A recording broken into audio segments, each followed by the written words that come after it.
कि हमारा जो फाइनेंशियल ईयर है, लेट्स अज्यूम कि हमारा है जनवरी से लेकर दिसंबर तक। हमने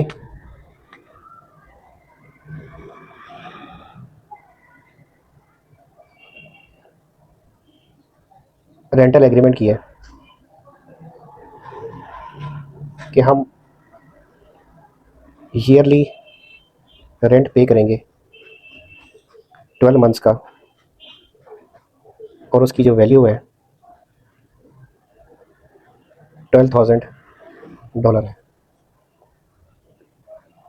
हमने जो एग्रीमेंट किया है वो एग्रीमेंट किया हमने 1 अप्रैल को। मीन्स से कि हमने एवरी ईयर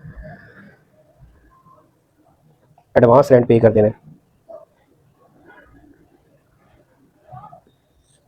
अब इस कॉन्सेप्ट को हम अपने फाइनेंशियल ईयर में कैसे लेंगे? हमारा जो फाइनेंशियल ईयर है जनवरी से स्टार्ट हो रहा है, दिसंबर तक जा रहा है। हमने यहाँ पर जाके 12,000 पे कर दिया, और ये कहाँ तक जाएगा? ये 31 मार्च तक जाएगा। ये 12 मंथ का रेंट है और ये हमारा फाइनेंशियल ईयर है। तो हमने ऑक्यूपेंसी जो बेनिफिट लिया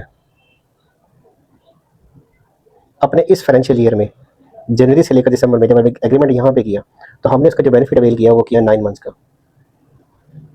हमने पेमेंट की 12 मंथ्स की। तो एज पर फाइनेंशियल रिकॉर्ड या मैचिंग कॉन्सेप्ट की बेस पे हमने एक्सपेंस हमें बुक करना है 9,000 का, जबकि पेमेंट हमने की है 12,000 की। तो एट 31 दिसंबर ये जो पीरियड है ना 3 मंथ का, ये प्रीपेड है। यानी कि हमने at the end of the financial year हमने ये इवेल्युएट करना है इस ईयर के एंड पे अगर कोई पेमेंट हमने की हुई है और वो पर्टेन करती है फॉलोइंग ईयर्स पे, तो वो हमारी प्री पेमेंट्स हो गई है। इसी से रिलेटेड एक कॉन्सेप्ट अक्रूवल्स का है, वो भी अंडरस्टैंड करते हैं। अब हम कोई एग्जांपल लेते हैं एक्सपेंस की।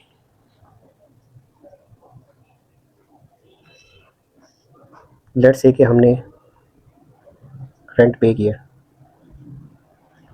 1 अप्रैल को,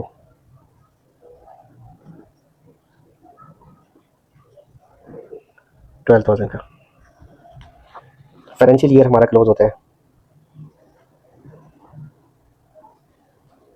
31 दिसंबर को। पहली चीज़ ये है कि ये जो हमने पे किया है ना, इसकी अकाउंटिंग एंट्री क्या होगी? Double entry system, rent expense debit, अगर चेक के थ्रू पेमेंट किया तो बैंक क्रेडिट। इस एंट्री को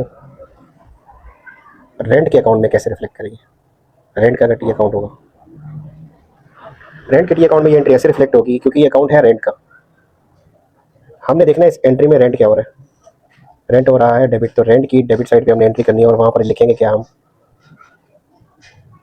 बैंक। ठीक हो गया। तो अगर हमने पेमेंट यहाँ रिकॉर्ड किया तो अगर हमने कोई अमाउंट पहले से प्री पे की होगी तो उसका बैलेंस हम यहाँ पर लिखेंगे।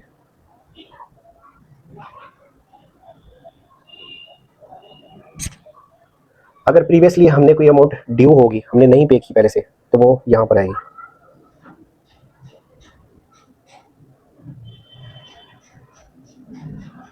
उसके बाद ये जो एडवांस का ब्रॉड डाउन बैलेंस है यहाँ कैरी होगा, एक्रूड यहाँ कैरी होगा। लास्ट साइड टोटल करेंगे तो यहाँ पर जो फिगर आएगी वो आएगी इनकम स्टेटमेंट की। इसको फर्दर एक और एग्जांपल से देखते हैं।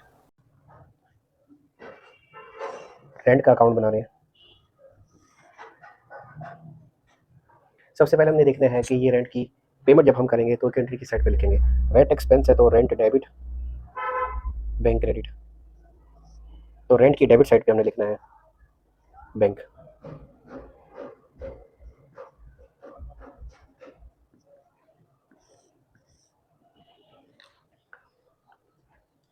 अगर प्रीवियसली पे किया हुआ है एडवांस में है बैलेंस ब्रॉट डाउन एडवांस का, इसी का balance carry down advance,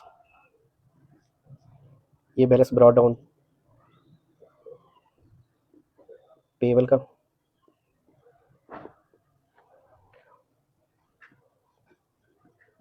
balance carry down payable का। तो इस साइड का हम लार्ज साइड का टोटल करेंगे।